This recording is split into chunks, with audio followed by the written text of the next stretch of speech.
Hello, everybody. Welcome to the TriStar Gym channel. Today's episode, we're going to be talking about the incredible performance by Islam Makhachev. What an incredible win. Moicano steps in for Armin. Armin's back is injured. I believe it was even before the weigh-in. His back is injured. He pulls out. Who comes in to save the day? Renato.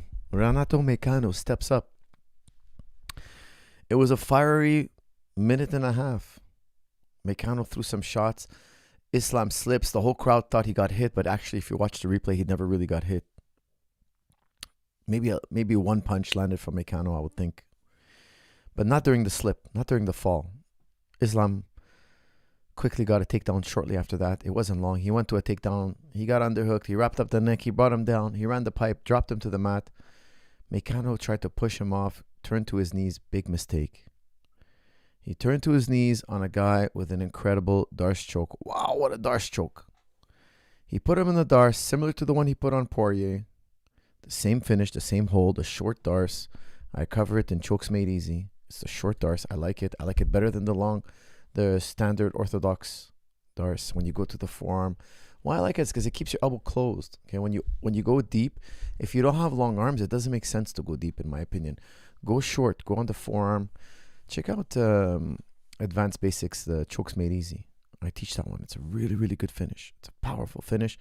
Of course, if you're as strong as Islam Makhachev, you're going to get these black belts who are super seasoned to tap frantically. It's a great hold. It's a great finish, especially if you have the strength to back up proper technique. He did it beautifully. Moicano tapped, and Islam looked brilliant. He's now on the top of the list of pound for pound best fighter today in UFC. He's surpassed John Jones.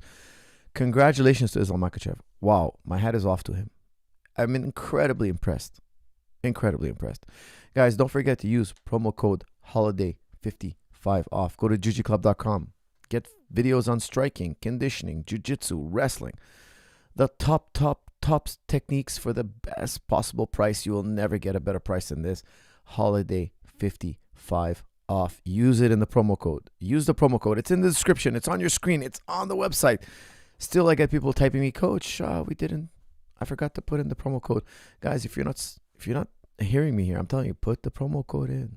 I can't do it for you. You got to be a big boy and you got to put the promo code in yourself. Guys, enjoy 55% off. Use HOLIDAY55 off. I'm going to let the promo run a little longer because I didn't do any videos during the holidays because I was traveling for fights. I got a lot of fights coming up, so I look forward to those. Guys, tell me what you thought about the fight. Islam looked flawless. Now, I put up a little poll in the chat room. I want to know who you guys think is the greatest lightweight of all time. Now, there's only two names I wanted to put on the list, really, because the other guys are really great. BJ Penn and Frank Edgar, they're great. But none of them had the dominance of a Khabib or an Islam. I still think Khabib is the greatest of all time. I do. But I'm looking at the polls here. Yes, you guys agree with me. 50% for Khabib, 44% for Islam Makhachev, 5% for BJ Penn. It's good to see people remember the dominance of BJ Penn. He was really a brilliant fighter. And 1% for Frankie Edgar. Moicano tapped frantically. That's from DSF. That's so true. Guys, I'll tell you something. Moicano's a great grappler. He's a phenomenal grappler. He's been doing jiu-jitsu his whole life. The man is from Brazil. He's from the birthplace of Brazilian jiu-jitsu. When you get a guy tapping like that, it's because the guy on top of you has the choke on so tight you feel like your neck is breaking. I've been in it. I've been in those kind of chokes where you feel like you really want to tap. Why aren't you just tapping like nonchalant? Okay, look, you got me. I'm going out. Here you go. You win. I have no escape. There's no harm. I don't look down on anybody for tapping. If you're done, there's no way out. Tap, fine. But why are some guys tapping like this? Like, get off me. I'm telling you guys, I've been in those kind of chokes, and I know a lot of you have as well. Because the guy who's squeezing your neck is about to break your neck. You feel like your neck is gonna break. You feel not only you're going out. I don't tap that strong. I don't tap that frantically. I just kind of like, okay, you got me. If I go out, I mean, it's not the end of the world. But when your neck is like twisted and mangled and your vertebrae are separating and they're getting crushed, you tap frantically. This shows you how precise and powerful and athletic and how crushing Islam is with his chokes. He got Moicano to tap frantically, and he also got Oliveira to tap frantically from an arm triangle, which is like really hard to break somebody's neck from an arm triangle, like a katakatami style. Darce is really painful on the neck because the forearm is directly on the neck, where in the arm triangle or bicep choke, as some people call it, it's your bicep on the guy's neck. It's not your forearm. It's not, the forearm is very it's very bony, right? The bicep is nice, soft tissue. Even though if you're flexing really hard, it's still a soft tissue. It's not a hard bone. You're not breaking the guy's neck. You're putting the guy to sleep. Still, if done right, with a torquing effect, you could feel like your neck is breaking from an arm triangle, a katakatami. And that's what it looked like. Makhachev not only got Moicano, a highly seasoned black belt, to tap frantically, he also got Oliveira to tap frantically. A guy who's like known for being a reckless cowboy, a guy who's fearless. It just shows you guys the dominance. Guys, take a moment to look at Makhachev's back. How muscular his back is. That's the key. I'm a big believer in back training. Pull-ups with a weighted belt. It's such an important exercise for upper back and hand strength and learning to squeeze. It's such a beautiful exercise. You put a belt with a weight on and you do pull-ups. It's such a fantastic exercise. It's so good for jiu-jitsu and wrestling. It's like squatting for your back. The way you squat, you know how much your legs get stronger when you squat. Well, if you do pull-ups with a weighted belt, it's like doing squats for your back. It's fantastic. Okay, guys, I'm taking comments and questions on the fight only, and then we can talk about absolutely anything. And yes, I will talk about Merab and Umar as well. That was an incredible fight. Wow, I have a lot to say about that fight. But let's go to the first fight we're going to be covering, which is the main event fight. The main event. I signed on just for your take on his darts. That's from Chris Crew. Chris, I love the way he does darts. If you have long arms, it makes sense to go in the bicep in that situation. I've seen guys with really, really good darsing. Like I got to work with Braulio Estima for quite a while, and I'll tell you something. He was a phenomenal darser. He was a he was a darce machine. He darsed Marcelo Garcia when Marcelo Garcia was in his prime. But he had really long, lanky arms. So I would do his system, and I trained a long time with Braulio, and I'll tell you something. Braulio is a genius. Guys, he is a genius. He's a jiu-jitsu phenom. However, he does things that work for him. So I had to kind of learn darts from other black belts that were really sophisticated, and they didn't have longer arms. Because when you have long arms, it doesn't make sense to do it the way Makhachev does, because you have the room, and it just feels better probably. But for guys with regular reach, regular arms, it's better to go with a short darce, man. The short darce is tighter. It's easier to grab. I don't get tired when I'm grabbing it. I love it. I think it's fantastic. I do it all the time. It's a beautiful maneuver. Makhachev, he does it precisely, and he seems freakishly strong. Okay, because when I get people to tap with the darce, they're not frantically tapping like that. The way he gets people to tap, seasoned black belts, like the way they are, tough guys who are tough as nails, tapping like this is just, it's bone-crushing pressure. Coach, I think Umar won. That's from SKZ. Look, round 3 was a controversial round. Round 1 and 2, Umar won. He won. Like I said, he landed the better shots. There's no two ways about it. He won. Round 4 and 5, Merab won. We all saw Umar slow down. Round 3, I rewatched it, and I'm more convinced now that Merab won. Yeah, when I was watching it live, maybe I was maybe too much rooting for Umar. It was a close round, but then when I rewatched it, I'll tell you something. Merab was busier, more offensive. He won.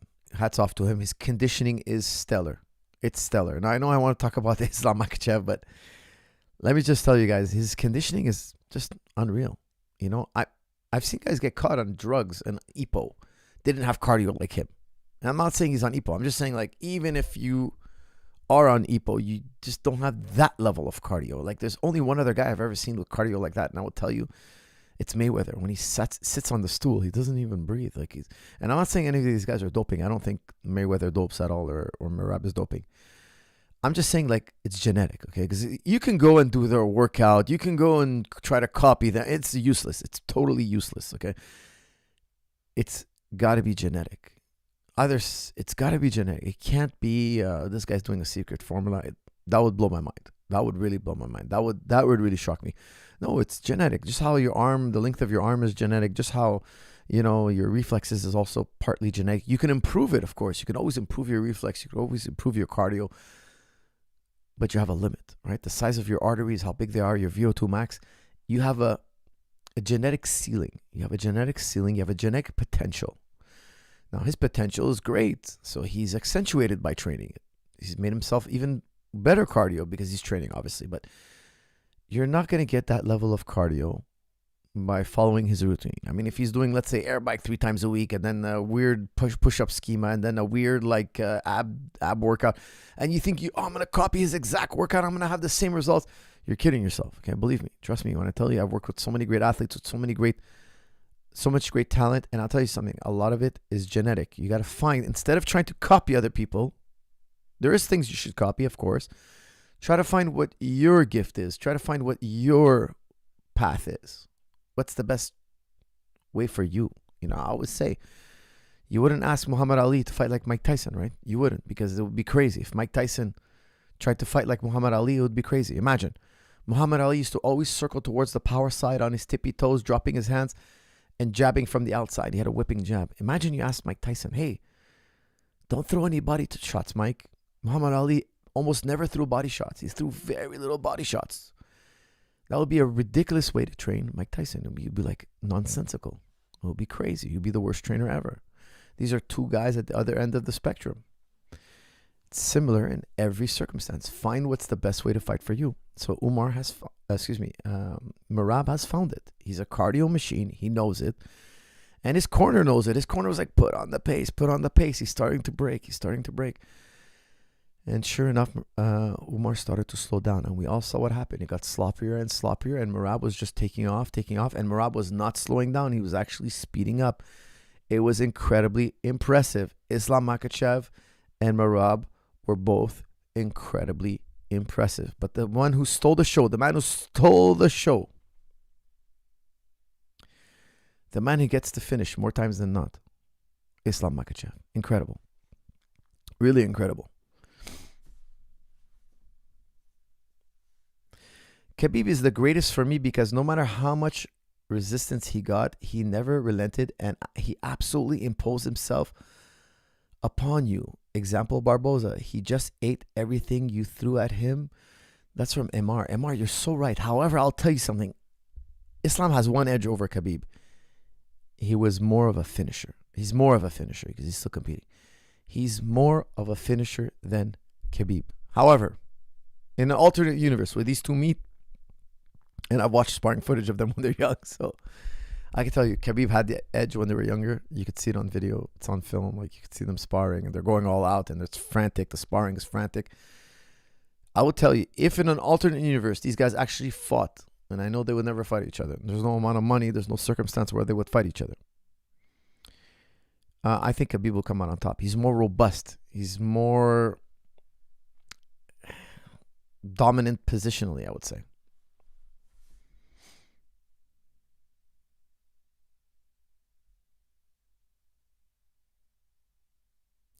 What do you think Umar should do in a rematch with Merab? That's from Hussein Safawi.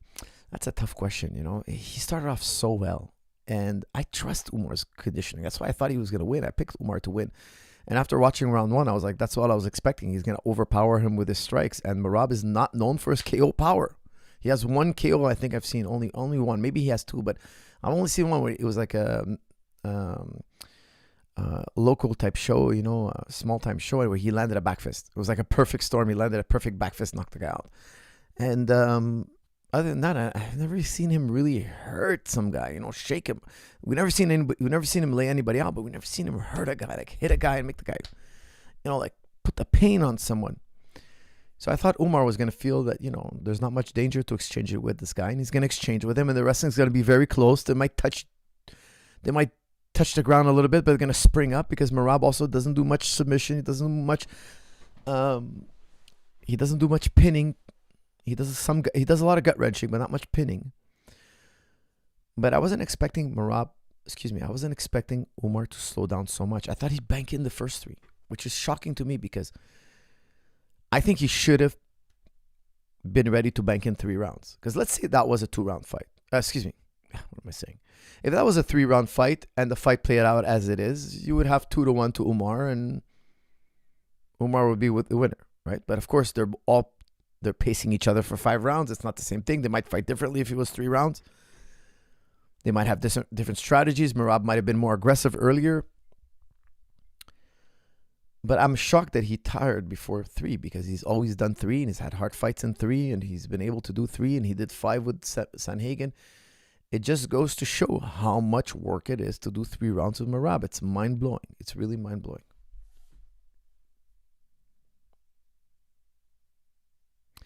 Islam could surpass Khabib eventually, but right now we're still too close to Khabib's retirement, and I don't think Islam has beat anyone that Khabib wouldn't have dominated. That's from JD. I agree with you. You know, they're both fantastic. They're both great. However, you have to admit, when it comes to submissions, Islam is more dangerous. That's the one edge I would say he has on Khabib. The one edge Khabib has, I think his takedowns are more reliable. Khabib's takedowns are more reliable, and he does a low shot single, which I think Islam doesn't have, never really developed, never demonstrated. And I think that was ultimately Khabib's unstoppable move. You know, one of his moves that just nobody can get out of.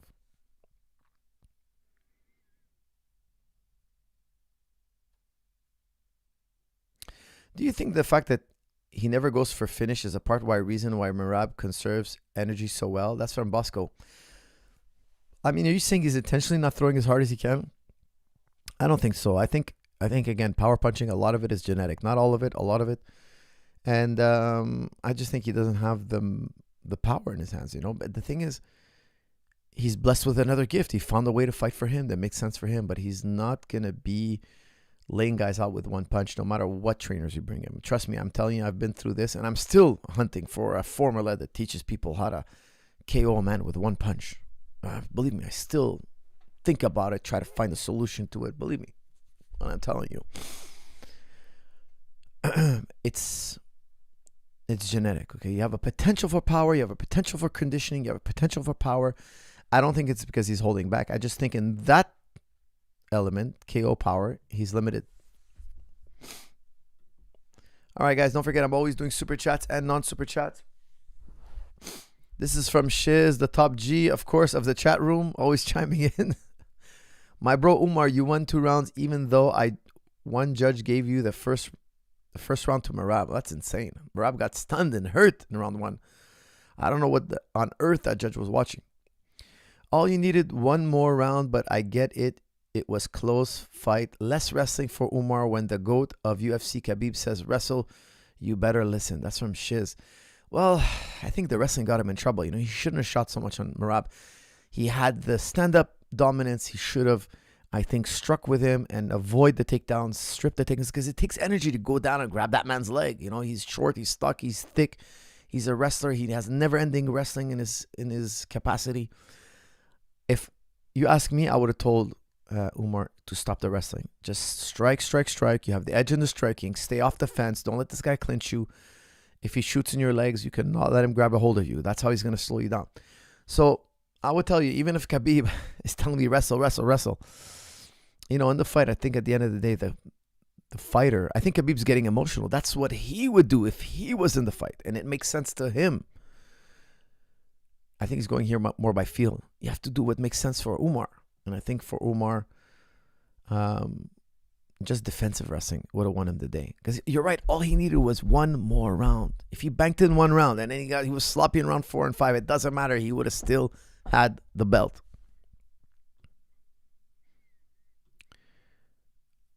Tommy McDougall, Coach, I do not believe in Bitcoin long term.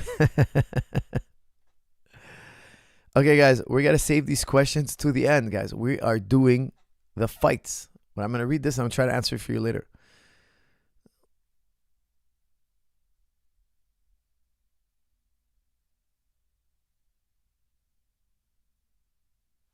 Okay, Tommy McDoodle, you asked 2 questions. I'm going to try to answer you later, but you're going to have to chime back in because I got to respect the rules of the chat room. Okay, we're doing the fights. Umar broke his hand and couldn't wrestle, nor could he hit hard. And he honestly should have won on points. Merab only took it because of his showmanship. That's from Shahyar. I thought that when I was watching it live, because he was like he was like kind of signaling to the crowd. And I thought that was cheap. I like Merab. I like his crazy attitude. I like it. But I thought, I was like, man, fight. The fight's close. Like, just keep fighting because you're not that ahead that you're going to be signaling to the crowd, And then I rewatched it again, and I was like, no, he won round 3. He outworked him round 3. It was a close round 3. It was. I think Umar's big mistake was he wrestled. He shot in his legs. He tried to prove that he could take Merab down, where he should have just traded with Merab. Merab is hittable. Merab's been hurt. Merab has shown that that's his kryptonite, getting hit. I think Umar definitely wins the rematch. That's from Mean Gene. Look, I wouldn't say definitely. If they fought again a year from now, I'd probably pick Umar again. Like, Umar's got to mature a little bit. He's got to have a few more hard fights. Maybe at least one more hard fight. Maybe he fights O'Malley. He gets back in there and he beats O'Malley. Or if O'Malley beats him, like that, the winner gets Merab. But I don't think he gets an immediate rematch. I think he needs another fight. He needs a hard fight against somebody really, really good, like an O'Malley. That would be a big, big, big challenge for both men, and whoever wins that fight should get Merab or whatnot. However, I think he needs another hard main event 5-rounder, and he's gotta heal up and come back. And I think he will be world champion. I think it's a matter of time, inshallah.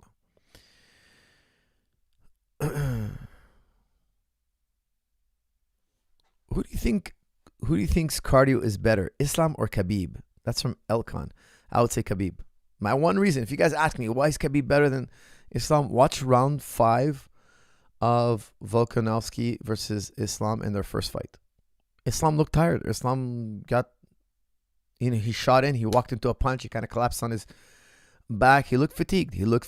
I can't imagine that happening to Khabib. I think Khabib would have fell in a way that he would have got back up right away. I just felt that Makhachev was a little bit more fatigued. I trust Khabib's cardio a little bit more. I think Makhachev has incredible cardio, but Khabib had that work capacity, was, in my opinion, a notch higher. So that's why I would give it to Khabib. Also, you know what? I think Khabib has that big brother aspect on Islam. When your big brother beat you up so many times, and then you guys butt heads, you're like, I took so many beatings from this guy. Even though maybe I've surpassed him now, I just mentally in the back of your head, you're like, don't mess with the guy. That guy beat you up so many times. Don't go back there. He should fight Peter Yan. That's from Alexis Vargas. Alexis, that would be a great fight. If Umar can fight Peter Yan and win that fight, that would be colossal. Very tough. There's a lot of good fights for him. That's a very, very tough fight. I mean, that would prove that he's ready for a rematch. Islam said he had a bad weight cut. That's from DSF. Look, you're right. Could be. Could come down to a bad weight cut. I've seen it. I've seen guys have bad weight cuts.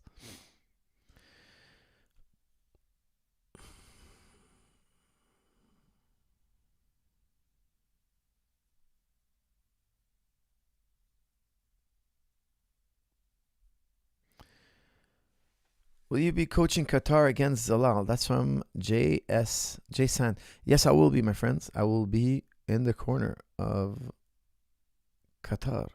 Calvin Qatar.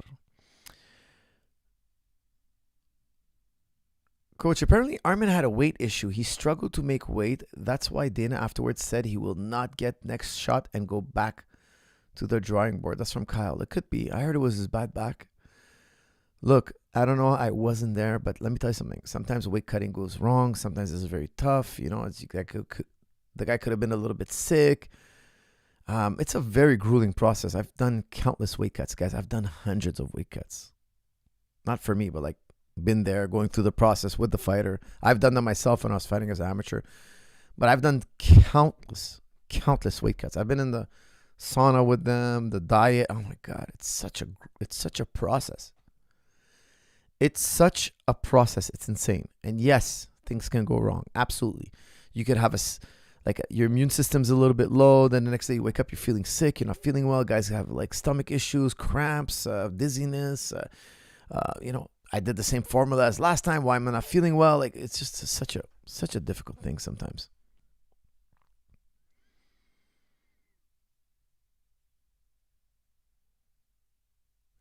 Are you in favor of same-day weigh-ins? That's from Triad Cali. I think there shouldn't be really a weigh-in. I think we should weigh you the week before the fight. You have to be within this range. Then you show up to the day of the fight. You have to be within this range. We monitor your weight. And you guys are the same weight within 5 pounds and you fight each other. Maybe even within, if it's the highest level, okay, maybe within 3 pounds. We agreed a certain weight. There's no cutting weight. We check your hydration. There should be no cutting weight. What's the point? Think about it. You're going out there to do the most difficult thing physically. Oh, I have a great idea. Let's dehydrate you by 15 pounds 48 hours before. Let's do that. Let's like bring you, let's make you kiss death on the mouth. And then bring you to fight the next day. It's like, why? Why do we do this process? First of all, it's very expensive. It's a lot of energy. Sometimes it goes wrong. It's so much work. For what? The spirit of the law. What's the spirit? Why do we have weight classes? Because we want two individuals of the same size to fight each other. We don't want people of different sizes fighting each other. That's dangerous. Okay, we can do that. We don't need like this difficult weight cutting process. It's completely nonsensical. It's an appeal to the tradition because we always did it that way. That's the right way to do it. And nobody pushing the papers, nobody making the rules cares that these fighters go through all this trouble. And that's why they don't change the rule.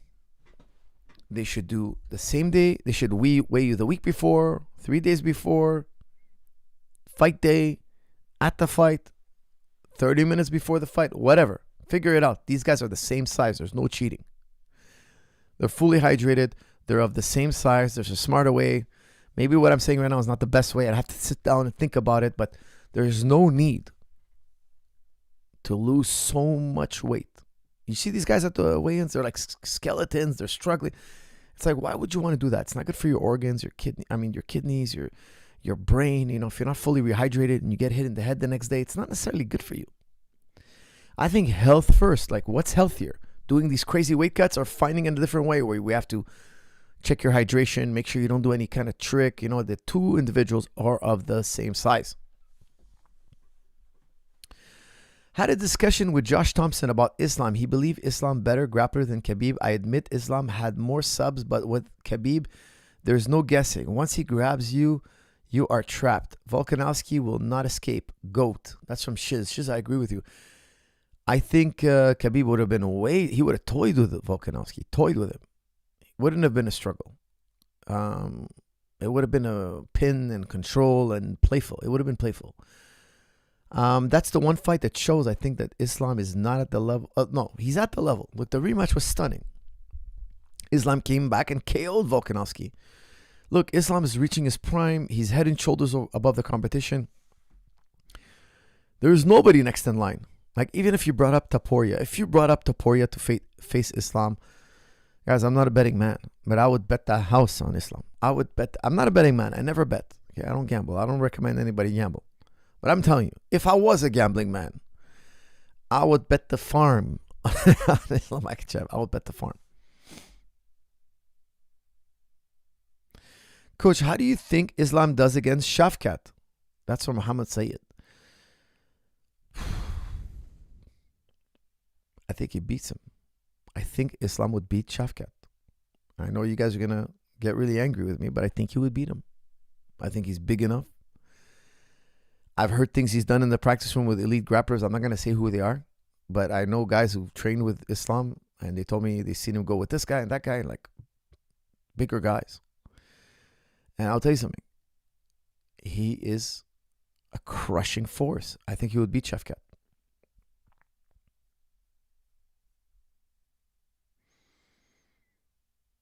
If there was no weight cutting, weight classes would start at 155. That's very possible, yeah. Maybe 145 even. There's some guys who are... Look, I think you can diet. You can, like, stay smaller, but you got to be at that size when you show up at the fight. You know, I don't want you blowing up. I don't want you doing something, like, crazy, putting on 30 pounds. I'm going to weigh you before you get in the ring. Like, I'm going to make sure that this is a fair fight. That would be the spirit of the event, you know, like, You're not going to have two guys of different size.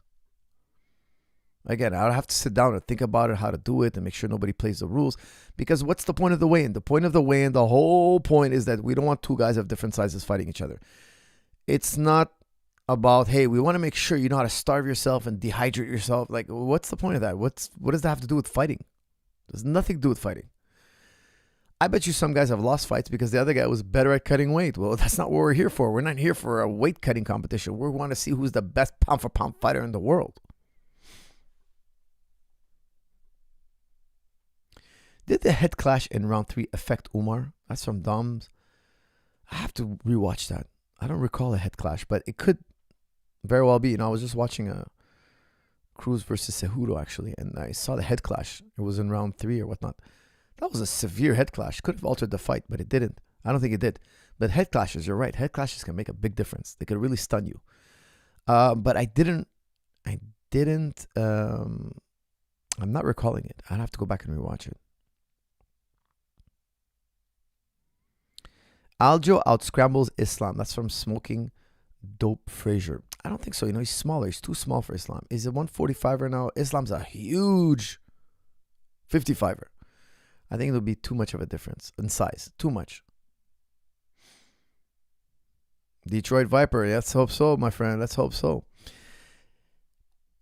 Head to lower chin. Yeah. Coach, dirtiest move in MMA, kick to the kneecap. Question mark? That's from Water.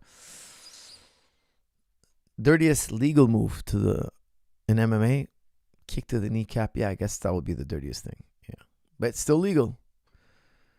Coach, how do you compare Islam's boxing level to Taporia's? Who would win in a boxing match? That's from Jalal. Pound for pound, look, I would tell you it's gonna be Taporia. Taporia is a natural puncher. He's very talented. He's obviously that's his I would say his bread and butter. You know, that's how he wins his fights. They say he's a good wrestler. He's a good grappler as well, of course. But, you know, his big thing is he's a stellar boxer. He has great KO power. He has incredible head movement, beautiful defense, footwork, rhythm. He's got it all. In a boxing match, pound for pound, he beats Islam. Yes. But in an MMA match, Islam has great kicking, clinching, judo throws, wrestling throws, submissions. His work capacity is so great. I mean, it would be a very, very difficult fight for Taporia. Is a tired black belt a white belt? That's from Jassim. No, I wouldn't say a white belt. You could turn him into a blue belt, but never a white belt. You'd have to like really hurt him with a shot to turn him into white belt. And even then, they're never really white belts.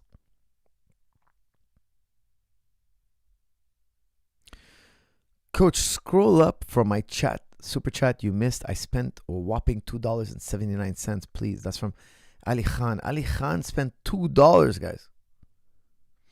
$2.79. Well, it disappeared, my friend, so I don't see it. Sorry. Désolé. Eye pokes are the dirtiest. That's from John Locke, but eye pokes are strictly legal, my friend. Big spender. Mean Gene says you're a big spender. Taporia would win by punch. No, I don't know. I don't think so. It would be very difficult to knock out Islam. I know he's been knocked out once in his career, but going to be hard to do. Hey, Coach, I lost my mother a few days ago during the conflict in Palestine, and my last promise was that I would become a UFC champion. I started at age 18, currently 20, doing good against those my age, but crushed by the 30-year-old daily. Any advice? That's from George. Well, George, my deepest condolences to you and to your family. I'm really happy there's a ceasefire, even though they're still, unfortunately, still killing there. And I just saw a video of a child being shot today, a Palestinian child being shot today, and they were trying to rescue him, and then the Israeli snipers were shooting at the people trying to rescue him. It's an insane level of violence, and it's insane how many corporations and countries are trying to defend this type of behavior. It's absolutely abhorrent. When any side kills innocent civilians or any people or any side, any background, whatever it is, it's always a despicable event. There's no excuse for it. But back to your question, can you make it? Yes, I will tell you, yes, you can make it, but you got to get to a very, very good gym. You got to find some very, very good training partners. You got to really put your entire energy in doing martial arts twice a day. And even then, I will tell you, look, it doesn't matter that I mean, you made a promise. Okay, you might have been in an emotional state. There are more important things than being a champion and a UFC champion. There are more important things out there. Don't obsess over it. If you really want to do it and you think it's feasible, you have the talent, find a great gym, try it for 5 years, and if 5 years is going well, go for another 5 years. But if the first 5 years it's not going well, you're getting mixed results, and you really gave it your all, it's time to move to something else. Don't torture yourself with these kind of promises. Find success in one way or another. Try to get to a top gym and dedicate yourself. Fully dedicate yourself. President Trump is back. That's from something dog. Yes, I saw President Trump, and President Trump, that was not intentional. And I saw he dropped a meme going, he rug pulled a bunch of people. Well, you can't say it's a rug pull, but it went up to like $70 and then it dipped. And now a lot of people are upset. A lot of people are upset. All the insiders made a lot of money, and all the guys who jumped in a little bit too late, they got pulled. They got rug pulled. They got dumped on, as we say in the industry. Look, it might be a very successful coin. It still might be a very successful coin, but I don't know much about it, so I'm not going to say I would buy it or not buy it. But do your own research, guys. Make sure you know what you're getting into. It's a very, very cutthroat space. Me, personally, in my own opinion, Bitcoin is the most reliable. The most reliable. Like Tom Lee said, he said, look, there's never been an asset that went to 1.5 trillion and crashed. Bitcoin is there. It's super solid. Now, just because it's an asset at that level has never crashed in the past doesn't mean it won't crash in the future. Events of the past don't predict events of the future. They don't guarantee the events of the future. It just shows how secure it is. How it's unlikely it will collapse. However, I do expect dips of 30% still. I still do believe there's going to be dips in the Bitcoin market of 30%. Again, that's just my experience with Bitcoin. That's just how I personally understand the cycle. Do your own research. Think how you want to invest your own money. That's just my strategy, my opinion. It doesn't mean anything. I saw also Elon Musk do a crazy salute on TV, on the internet. I was shocked, completely shocked. And then I got a little more context. I think he was just trying to say, like, my heart goes out to you. Next time, go palm up. Go palm up. Don't go palm down. Goodness gracious. I was shocked. Honestly, I saw the video. I was like, what on earth is this man doing? I know he's been pandering to the more extreme right. But that even shocked me. That like made me sit back and like, what the hell is this guy doing? Is he insane? And I think, they're saying he's autistic or whatnot. Like, I'm hoping it was just a blunder, like a really embarrassing blunder. I haven't read any of his statements, but it can't be that he was just doing the unthinkable.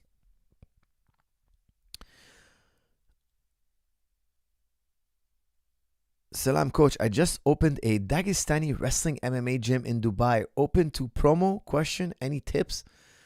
I don't know what you mean by promo, but congratulations. And next time I'm in Dubai, I'll swing by. I wish you would have left me the name of the gym. I was just in Abu Dhabi, actually.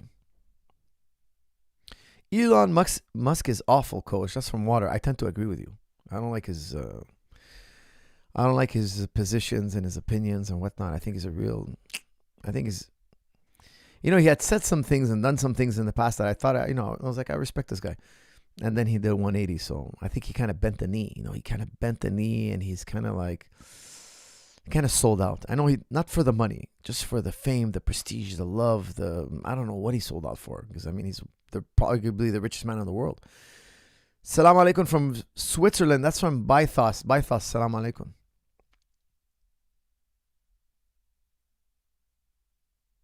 Coach, where's his confidence in Islam beating Ilya coming from? I agree, but not with the same confidence. That's from 1%. Look, Islam is one of the least hit UFC fighters in history. He's very hard to hit. And I think he would get the takedown repeatedly. Very easy, not easily, but consistently. And the head kick and the knee, he has this thing where he does like a punch combo and he knees. And you see Taporia kind of ducks his head a lot. You do that with Islam, a guy much taller than you with that reach and that strength. When you're slipping his punches, he's going to grab the back of your head. He's going to pull you into a knee. Watch his fight with Poirier. Poirier is much taller than Ilya. Poirier doesn't duck down like Ilya. And even he was getting hurt with it. He was blocking against Makhachev, and he was getting gripped and kneed, and he's getting kneed in the face. And I could imagine a Topuria dipping his head because Topuria does a lot of slipping. I could imagine Topuria getting caught with a knee or getting caught with a head kick. So I think even in the striking, it would be super dangerous at all times for Topuria. All times. Because ducking like that on a taller guy, it's a disaster.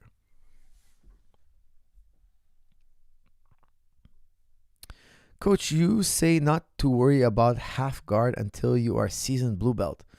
But I saw Danaher say it's the first position you should learn. Thoughts?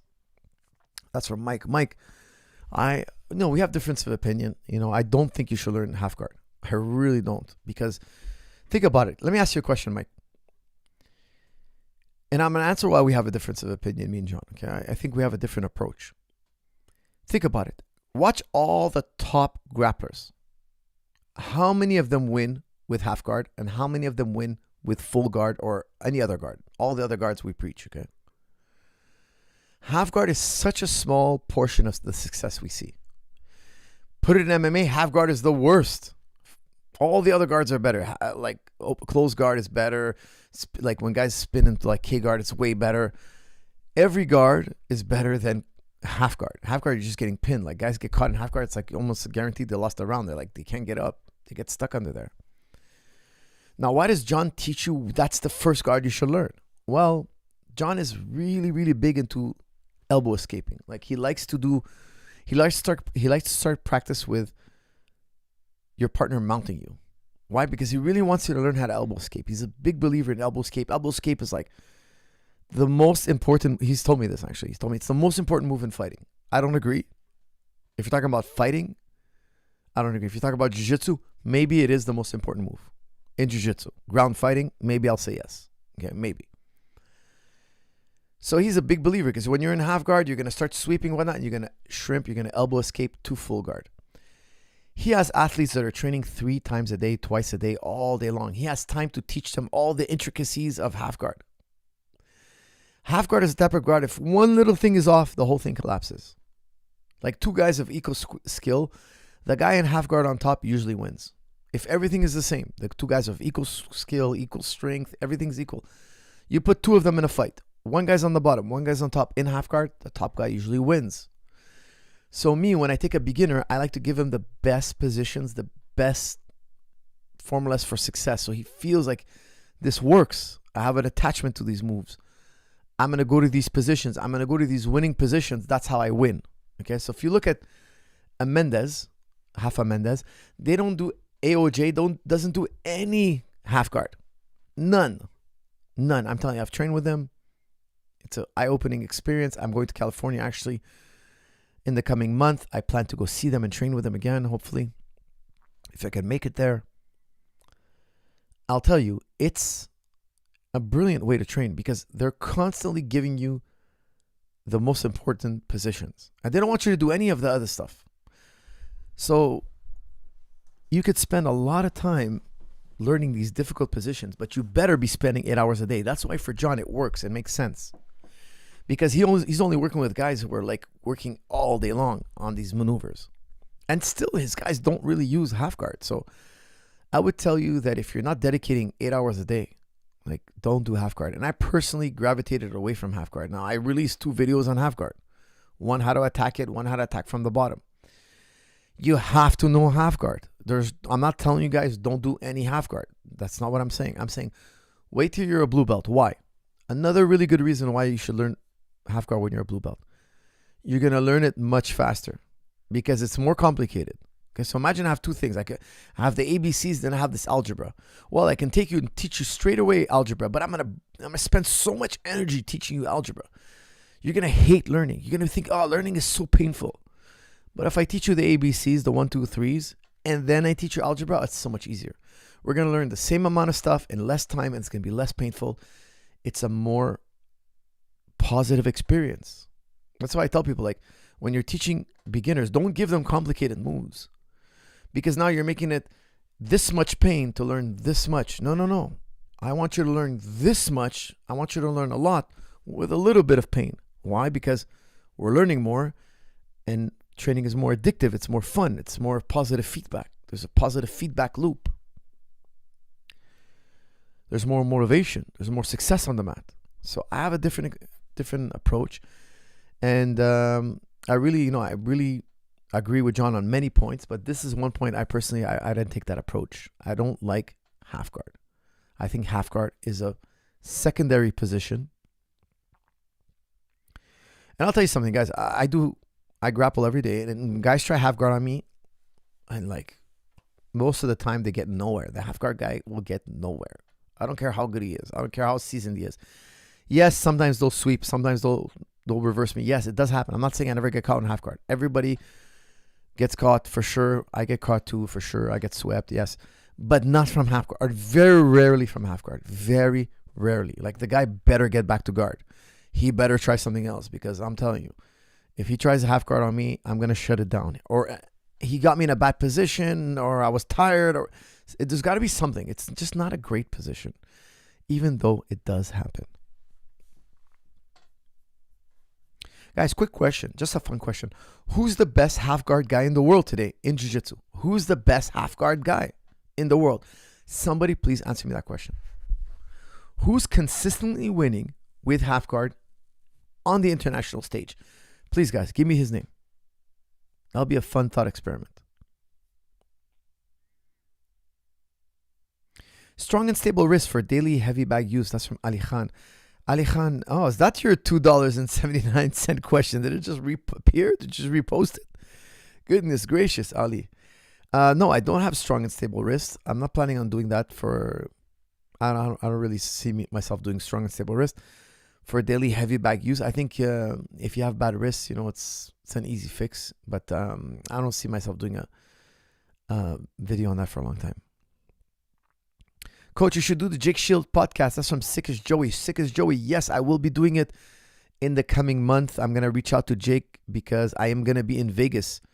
I'm going to be at 3 UFC shows in a row. So I'm doing Vegas, Seattle, Vegas. So on my last trip to Vegas, I'm going to ring Jake because I'm going to be in Vegas for one fight just for a day. And then I'm in another fight the weekend after. But I'm going to only be in Vegas for a day or so until the 2 weeks after. But I'm going to schedule it, with Jake, guys. So look for me and Jake at the end of February. I will message him shortly to give him an exact date, and we will do it. I promised him that next time I'm in Vegas, I will message him. Definitely going to happen. Inshallah. Do you think Armin missed weight? That's from Elcon. I can't say, guys. Unfortunately, I wasn't there, and I have no idea. Hey, Coach, do you ever host Twitter Spaces? Twitter Spaces. That's from Charles. Charles, I was banned from Twitter. Could you believe it? I was banned from Twitter. They banned me. All sorts of people have Twitter pages, Twitter accounts. I had a Twitter account. I don't remember how many followers I had, but I had a ton of followers. And they banned me. They banned me for life. Can you believe it? I can't believe it.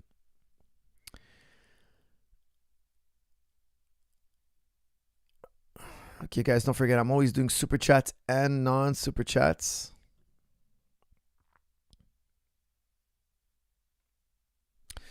Shiz is back. Coach, did you see Jamal challenging people online for $20,000 to fight in the gym because he is still upset about Poatan loss? After you kicked Poatan's groin, Herb Dean ran up at the same time when Poatan closed the distance. Yeah, that's right. He kicked Poatan. Poatan was like telling Herb Dean, no, this is good. I'm okay. And then he clipped him. Is he offering people $20,000 to fight in the gym? That's crazy. I think that would be like illegal. No, it's illegal for sure. 100% illegal. I don't know what state he's in, but that's probably illegal. I don't know. I mean, a lot of people are going to show up. If you offer $20,000, you're going to get a lot of crazies in the gym. Believe me, I tell you.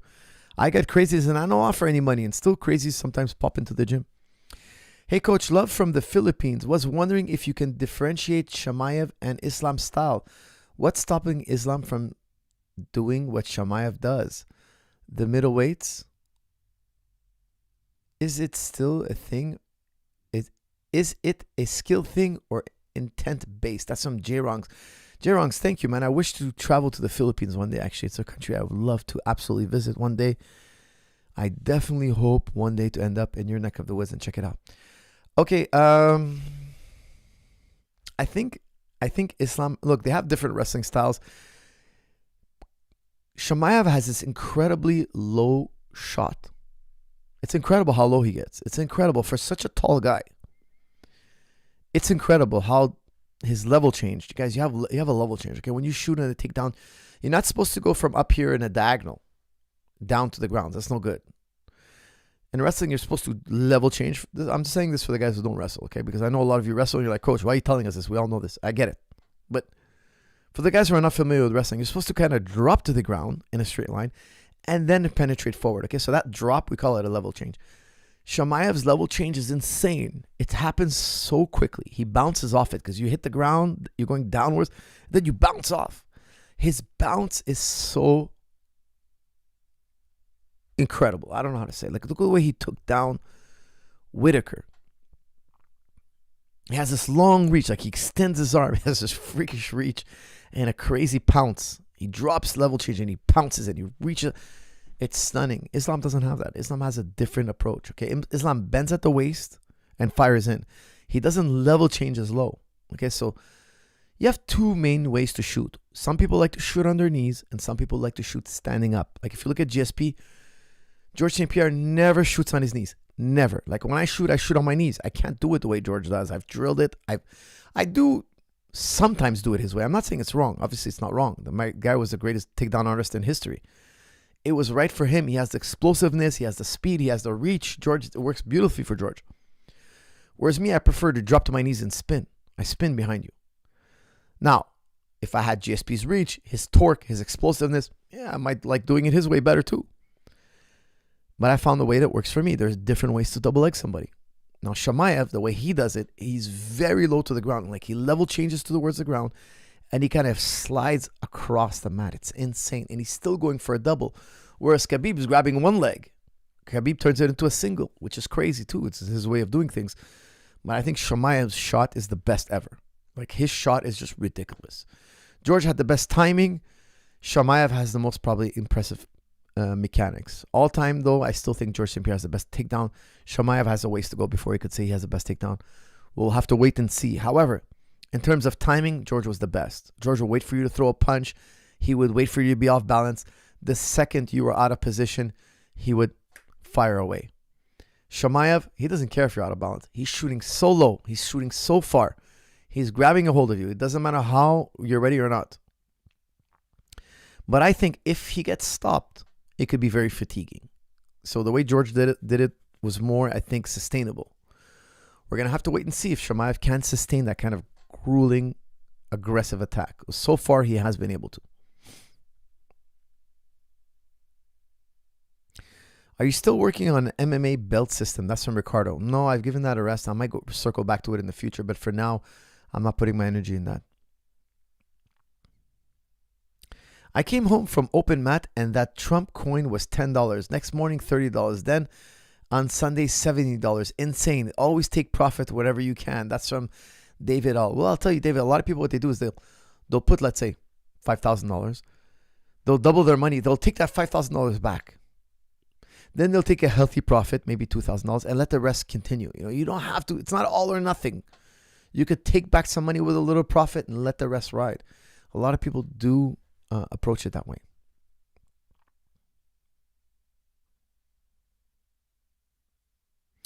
I mean, 90% of the coins were in the hands of the founders. It was a rug pull. That's from Barnum. It was a rug pull, but I wouldn't shock me if that coin gets to 150, 200. It wouldn't shock me. Why? Because he's going to keep promoting it. He's going to keep pumping it. And from what I understood, somebody told me, don't take this with a grain of salt. I haven't verified any of this, but somebody told me they locked their coins for 20 years. Which would be the only way I would buy into that coin. I'd have to confirm it. I haven't done any research on it. Like I said, guys, always do your own research. But if it is true that they have locked it up for 20 years, then I would consider buying an asset like that. However, if the founders are not locked, no, of course they're going to dump as soon as it goes up. And who are they going to dump on? They're going to dump on you.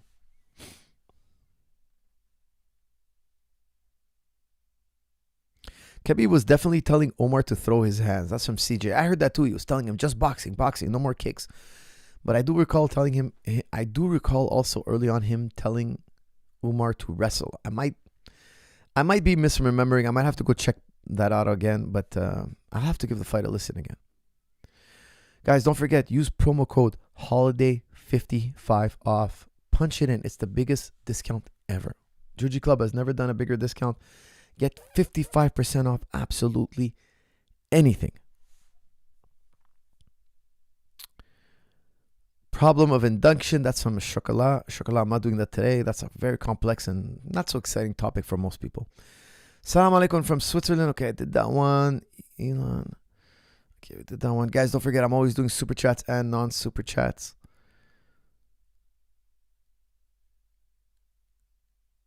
All the footage of Ilya sparring show him beating the daylights out of his training partners. Is this necessary for a fighter or his level, or is it just being an asshole? That's from Oasis. I don't think that makes any sense. Beating the hell out of all your training partners, treating them like they're punching bags, breaking their jaws, dropping. I've seen some of his footage sparring. I mean, I find it ridiculous. You're sparring with little MMA gloves. Like, okay, even though they're like puffy gloves or whatnot, still, man, there's an etiquette in the gym. We're not really trying to hit each other like a real punch here. We're not trying to knock each other out. I think it's poor sportsmanship. It's just a toxic gym environment. It's all about him. I don't like it. I don't like it like that. I just think it's ridiculous. But when you got the money, you could fly in more people. People want to train more. People want to be around you. He always has, if he has an infinite amount of bodies, he might just take advantage of that. But I don't recommend people train like that. I think it's ridiculous. It doesn't have to be like that. Due to high head injuries in MMA, do you ever plan to create a strong and stable brain? ? If so, what would be some of the exercises in the program? That's from Tom. No, of course not. You can't exercise your brain against concussion. No, there's no such thing. Not that I know of, and I've never heard of such a thing. I've spoken to so many experts. Nobody's ever said such a thing. You're probably trolling. You're probably joking around. But if there was such a thing, I would want to know about it. Islam destroys Taporia. Islam huge. His judo insane, and his jiu-jitsu is so efficient. That's from Nicholas. Nicholas, I agree with you, my friend. And don't forget, he has an incredible Muay Thai plum. Watch his fight with Poirier. Poirier is a very heavy boxer. Beautiful puncher. Machine. And he was really dangerous. He hurt Poirier with a bad knee. I think he might have even broke his nose. Very bad knee. He's very good at punching into the Thai plum. And he did it to Volkanovski as well. It was very troubling.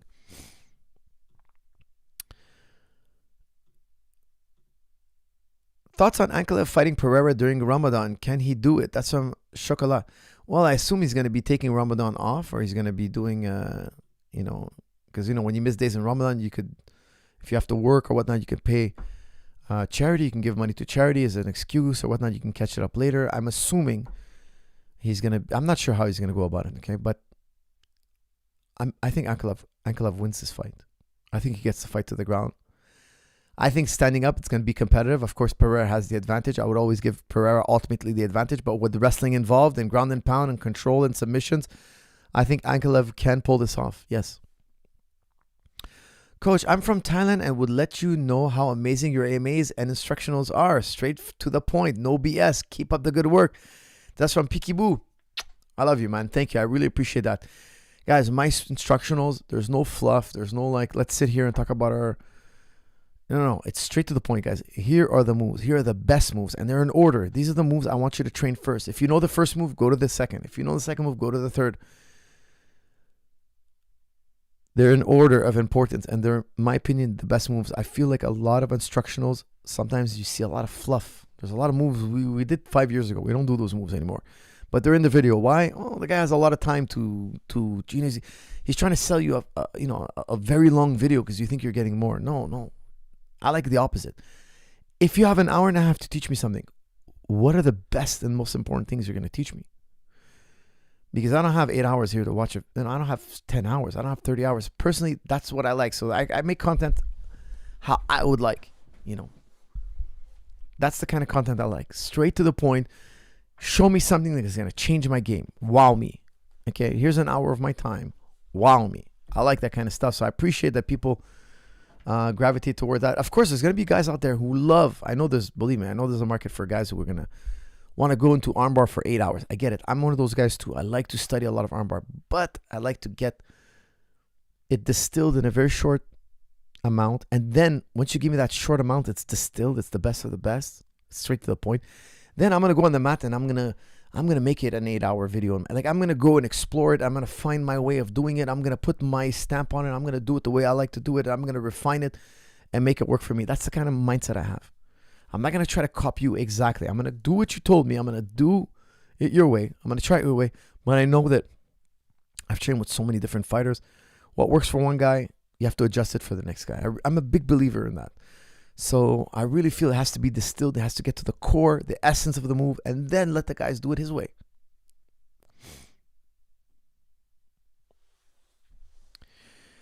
Man, Merab does that to everybody. That's from Sickish. You're right, he does. It's impressive. If you look at his last 5 opponents, it's incredibly impressive. That's quite the resume.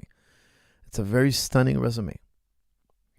Coach, how do you rate Ray Longo from a coaching perspective? Doesn't seem like the most technical advising coach, but produces a lot of good amount of world champions. That's from FB. Look, he's a great guy. I've hung out with him. I've never got to work out. I never got to be in the same practice room with him. Okay, so it doesn't matter what you really.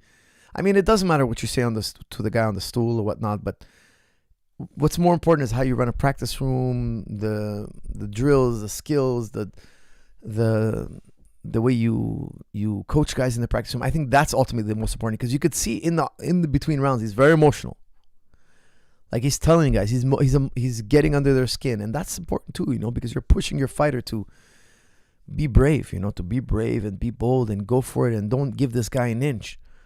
And a lot of it is mental, and I think he does a great job. He's very motivating. He pumps me up when I hear him talk. I get pumped up. And his athletes do perform incredibly well. So that tells me he's a great trainer in the practice room. He must be doing a lot of incredible work. Salam, Coach. What advice would you give to a fighter going to Thailand, especially for training Muay Thai? That's from the man from Nepal, who's actually from Nepal. Look, I love Thailand. I used to go there every single summer. I would tell you, once you get there, make friends, find some Thais. We're going to take you to the more remote gyms where most foreigners are not. That's what I did. And I trained with some of the top guys in the country where there's no other foreigners. My trainer used to take me there, Master Peter, Muay Thai master. And I got to train with so many of the greats, including Sagat, 11-time world champion, Ajahn Wan, and so many great fighters, Sidiasu Punjit. So much talent in Thailand. And everywhere you go, there's great fighters, but try to find the camps where there's less foreigners. You get the authentic Muay Thai training experience. And, just stay out of trouble. At night, sometimes trouble is a brew, so it's, be careful. In the daytime, everybody's super happy, super fun, super kind.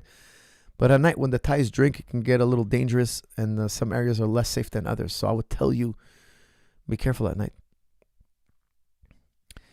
Merab is either a genetic freak, an extremely hard worker, or he's CEO of Ipoh like Dillashaw. That's from Mean Gene. Look, I would tell you it's probably genetic, because even Dillashaw didn't have that cardio. Even Dillashaw, as you put it, the CEO of Ipoh, didn't have that level of work capacity. It's an insane amount of work that he can do. This is from Travis. I saw Chokes Made Easy /FHL Made Easy, and didn't see you really specifically address finishing mechanics on short darts versus normal darts. Are the mechanics different? If so, can you describe it? Thanks. Travis, no, it is covered in Chokes Made Easy. It is there. So you're going to have to review it and check it, because it is 100% there. If it's not there, if I'm mistaken and it's not there, then it's in front headlock. It's an advanced basics front headlock, because for sure I covered it. It's one of my favorite chokes. So it's either Chokes Made Easy or front headlock made easy. It's in there. I remember doing it. I filmed it. It's one of my favorite moves. I teach it all the time, and I love it. I'm going to check after this podcast. I'll probably check this weekend, but I'm positive it's in one of those 2 videos, and it's most likely in Chokes Made Easy. You probably just forgot about it, or you glossed over it. Please review. Don Pienz, how do you encourage spiritual development of friends? That's from Dom. Dom, you can't really... Well, encourage is one thing, but people are going to want to see, look, you're spiritually developed, you say? First of all, I wouldn't say that, okay, because it's kind of arrogant. But let's say you hold yourself to be.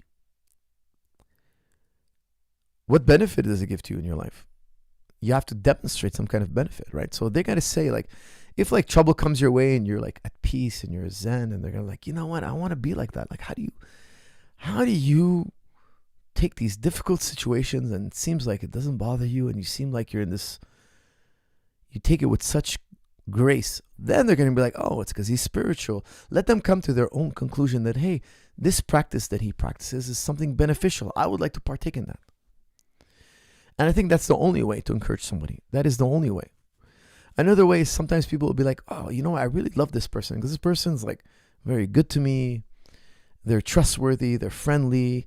They make me feel good when I'm around them. I feel like respected. Like, they're like, why does this person make me feel this way? And they're like, oh, you know, he has a spiritual practice, and I admire this person. I want to be like this person. I think the spiritual practice makes this person, I wouldn't say not attractive in the sense of physically attractive, but attractive in the sense of socially attractive, or I enjoy spending time with this person. When I'm with this person, I feel right. I think that's the correct way to encourage people. So I don't think lecturing them, or I think being a good example of the benefits of having a spiritual side, the benefits. They might see you as somebody who's never discouraged, because in deep inside you, there's a resilience that comes from the spiritual practice. And then people might be amazed. But again, that always comes down to some type of demonstration. Why do people want to learn Brazilian Jiu-Jitsu? Because they saw Royce Gracie demonstrate it. That's the way to do it, I think. So make sure you're walking the walk. It's very important to walk the walk. Because if you're not walking the walk, if you're not doing it by demonstration, then, you know, there's nothing to say. There's never anything to say. Whether you are or you aren't. Because if you are, there's nothing to say. People are going to gravitate towards that. And if you are not talking about it, preaching it, it just makes you look bad. It makes you look arrogant, hypocritical. It's not attractive. Okay, so this is what I would tell you. Walk the walk. Thoughts on being an anti-fragile fighter. That's some way must. It's essential. You know, anti-fragile means when you have setbacks, you don't only survive them, you get stronger from setbacks. You get stronger. You turn negatives into positives. I talk about this all the time. It is essential. Excuse me, not only in fighting, but in life.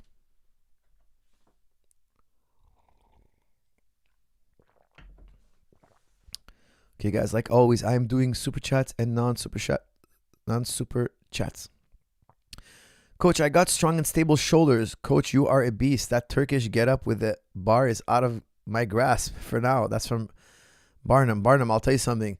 The Turkish get up, my friend. A lot of you don't do Turkish get up with the bar. I did that at very early in my career. I always had great shoulders, great strength in my shoulders. I believe it helps transfer in punching power, grappling power. It's super, ultra important. A Turkish get up, my friends. I did it at a young age. And to this day, my shoulders are rock solid. You know, for those of you who don't know, Turkish get up used to be an Olympic event.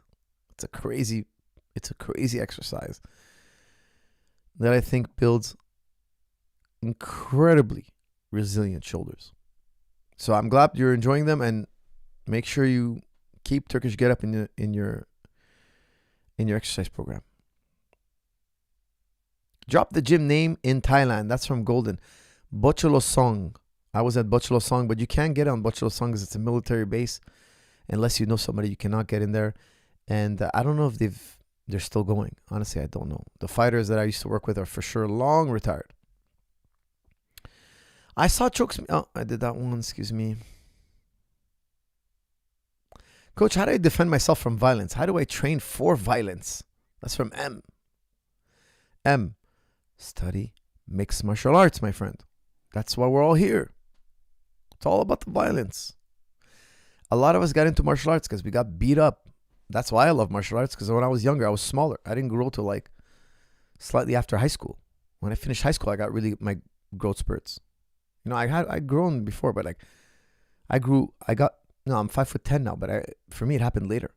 So I was picked on a lot, and I was so sick of getting picked on. I was like, when I saw Royce Gracie, I was like, I'm going to learn everything this man knows And anybody who messes with me in the future, man, they're going to regret it. Because I couldn't believe that this small guy was beating these big guys. I couldn't believe it. It blew my mind. It bent my brain in a way that it's never unbent. I couldn't believe it. Like, I remember the commercial for UFC 2. UFC 1 had happened. I never heard of it. Then I see this commercial, this advertisement for UFC 2. Blew my mind. I couldn't believe it. The champion is this little guy with the gi, and they're carrying him on their shoulder. Like, this guy won a tournament. Then you see this sumo wrestler and this big jack guy and a tall guy with throwing punches. And I'm like, this guy beat all these guys. That can't be. It's insane. Then I rewatched the part 2. I begged my parents to get UFC 2. I begged them, my brothers. I told them all about it. We got to watch this. We got to watch it. We got to record it. And then Royce Gracie's first opponent comes out. I'm like, there's no way he could beat this guy. Oh, my God. This is like, maybe he won the first time. I don't know how he did it, but this guy's going to kill him. Let me see who that was, actually. Who was Royce Gracie's first match in UFC 2?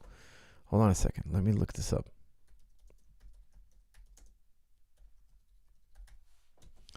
Guys, don't forget, I was like maybe like 17 at the time or something. Like, let me see. I'll tell you how old I was. Hold on. UFC 2. Okay, he fought Minoki Ishihara. That was in 1994. Okay, I was 14 years old. Hold on a second. I got to get rid of this advertisement. Okay, here we go. Who is Minoki Ishihara?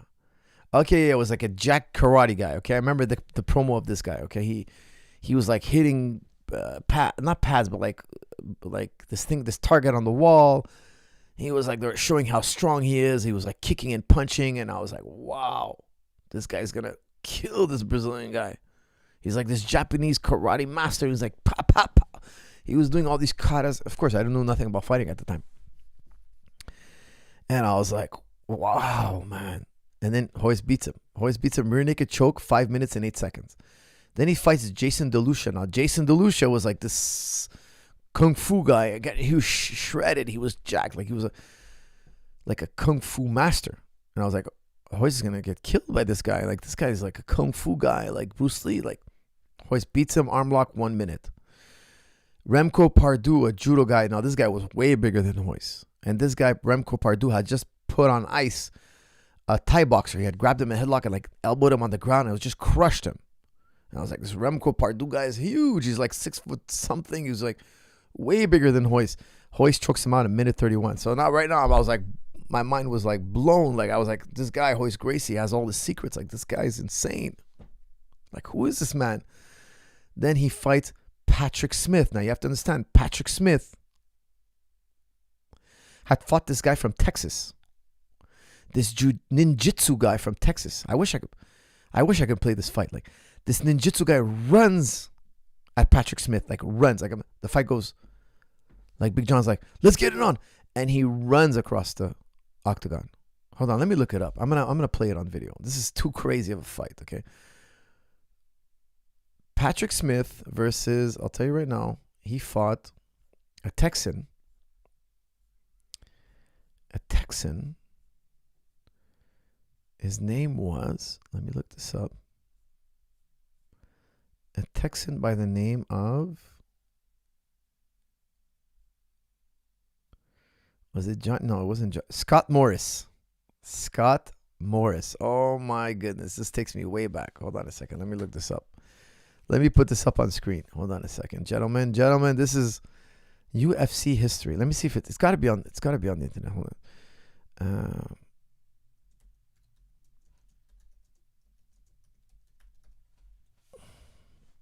Oh yes, here it is, my friends. Here it is. Okay, guys, give me 1 second. I want to put this on screen. And we're going to watch some UFC history. Now, don't worry. I have my button-pushing skills. Have been fine-tuned for such a demand. I'm going to have it up in a second, gentlemen. Do not lose hope. My button-pushing skills have been finally exercised now. I'm a button-pushing expert. Self-proclaimed button-pushing expert. Okay, here we go. I'm almost there. I am almost there. Uh-oh. I almost did a faux pas. Okay, here we go. Voila, friends. There it is. Okay, let's watch it. It's time for a look at the disciplines in the match we're about to see as we move into the quarterfinals. It is kickboxing versus an exotic. And a lot of people An exotic. Okay, I thought he was a ninjutsu master. I think it was. It was ninjutsu. Scott Morris is a ninjutsu guy, if I remember correctly. I haven't watched this in 20 years, gentlemen. 20 years.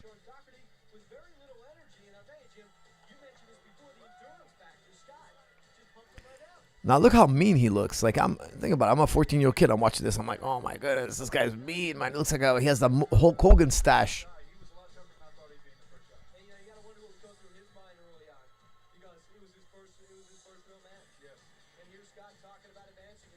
Dude, he's fighting in sweats.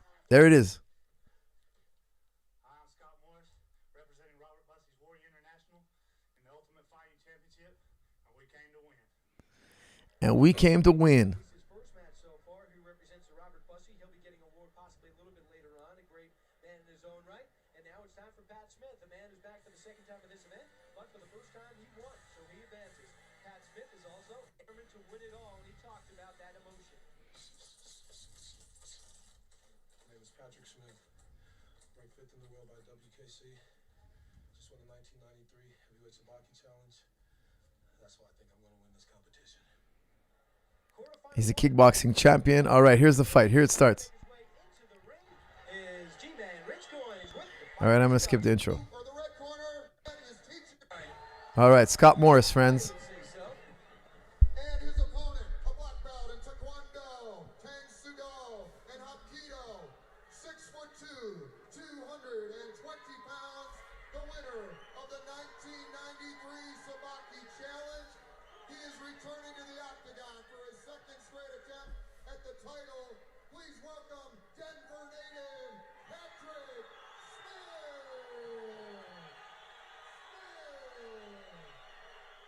Patrick Smith, glad to be here. The crowd glad. Don't forget, gentlemen, this is bare knuckle. Their hometown boy, and he is as relaxed as any man I've ever seen in the octagon. And here is the tail of the tape. Scott Morris, 6 foot 208 pounds. Pat Smith, about the same dimension, 6'2", 219.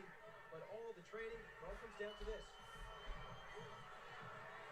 Pat is a strong, strong man, even though he just stood there when it came to him. Big takedown there.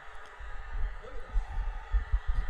He's going to break the whole octagon. It's a brutal fight. Brutal. Tough position for Scott to be in. Really tough. He's cornered right before the time. Ugh, those elbows, man. Ugh. That's intense, folks. That is intense. That's what it's all about. I could, like, imagine watching this as a kid. Look how he's bloodied up he is. Morris' strategy was to go right in on Pat Smith. Pat Oh, he's stumbling all over the place. not the right move. Can't believe it. That's Big John McCarthy, by the way. Throwing in the towel, they wanted to make sure it was over.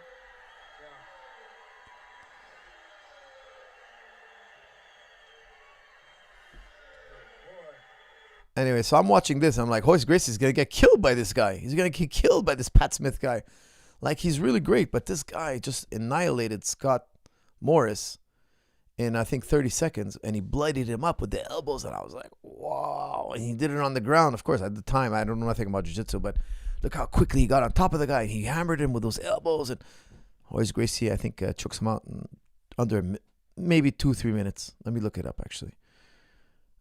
I want to remember correctly. He beat...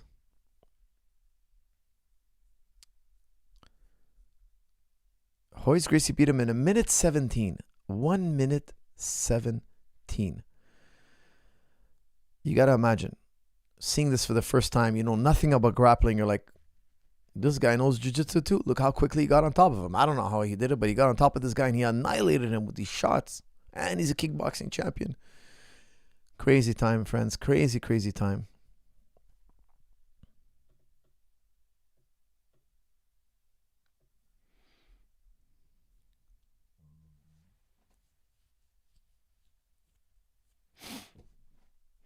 Okay, guys, I'm going to wind it down now. It's midnight. I got some practice tomorrow, so I'm going to end it on a fun one. Let's end it on a fun one. Coach, how do you become a gentleman and a scholar? Well, you need to study and Study, study, study, friends. Study, study, study, and be nice to people. Why do you think? Why do you think? What do you think of Taporia versus Islam? Taporia's wrestling background from Georgia and his low center of gravity could pose a problem for Islam, much like Volkanovski did in the first fight. That's from MR Metal. It could, maybe, but I just don't see it. I think, no. I think Islam's reached another level since he first fought Volkanovski. He's reached another level. Like I said, I talked about it earlier, the plum, the kick to the head, his ability to keep from getting hit. His style will clash heavily with Taporia's in a bad way for Taporia. I think Taporia's going to go right into a knee, right into a snap down, right into... If you guys don't remember, when he fought Bobby Green, he snapped Bobby Green down. He put Bobby Green up against the fence. The second Bobby Green put his head down, he snapped him down, dragged him to the mat. Ilya puts his head down a lot, so I don't think it would work well with him. Stylistically speaking, I don't think it works well with a Makhachev. Shiz, out of all the grapplers we've seen in the UFC, especially the GOAT Khabib and Islam Khamzat, wrestling is aggressive, powerful, and exciting, ? He lifted Leach and walked him down to Dana White. Uncrowned 170 champ smash. That's from Shiz. Shiz, I don't know if he ever makes 170. I know you're saying he was the best at 170 at that time. Well, he never won the title. You have to officially win the title. And look, yes, I know he picked up Leach and whatnot. That's because he has so much more wrestling experience. He's a great wrestler and he has so much more wrestling experience than Leach. Sure, it was very impressive. It was stunning. The man is a beast. But right now at 185, I think he could be champion.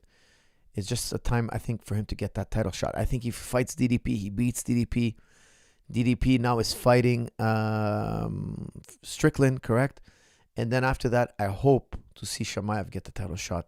And then Shiz, me and you, we're going to have a celebration hopefully on this channel.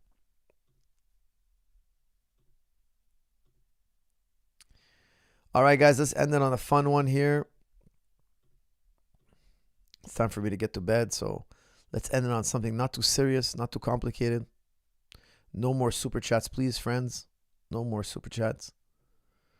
We have been going strong for an hour and 24 minutes.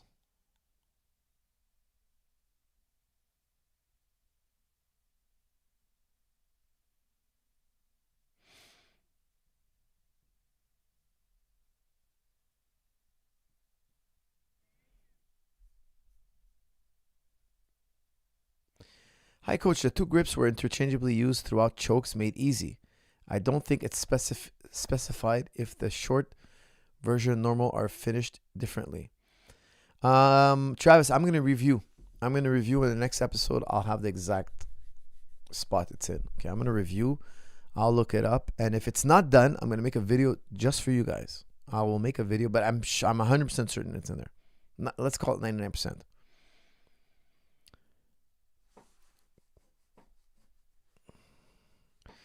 Adam Ash, Coach, what do you think is next for Ayman? He's on an insane run right now, 5-win streak in deepest division of the sport. How proud of you of him, Adam?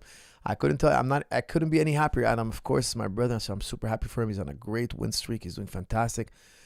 We haven't gotten any fights yet, so I can't say anything before the UFC releases whatever they're gonna do. We're just waiting like everybody else, so I'm sure it's gonna be coming in the spring or summer. We're gonna be having a big fight. He's now ranked number 13, I believe. I haven't checked in a while, but last I saw he was ranked number 13. So we're expecting a big fight for him coming shortly.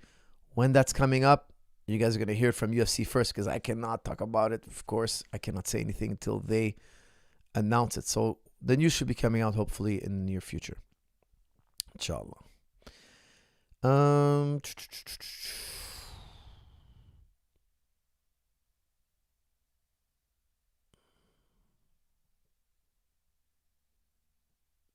Coach, thoughts on social media? Should men use it? That's from Larry Bird.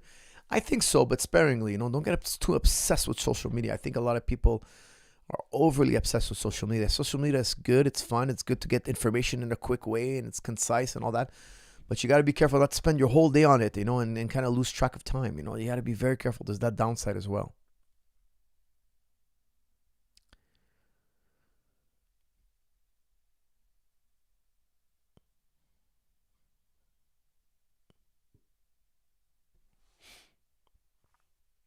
Thoughts on linebackers?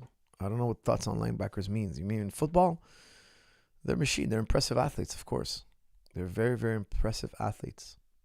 All right, guys, I'm going to end this one on a fun one. Somebody give me something funny or lighthearted to finish off on here. Coach, what's your favorite food? Okay, let's stop on that one. Guys, I got to tell you, I tried something in Abu Dhabi. I don't know if I talked about it on the channel before. I tried Dubai chocolate. It's incredible. I blew my mind. It's my favorite chocolate now. And what's crazy about it, you eat like 2 little pieces and you're full. It's crazy. It's kenefe. It's pistachio cream covered in chocolate.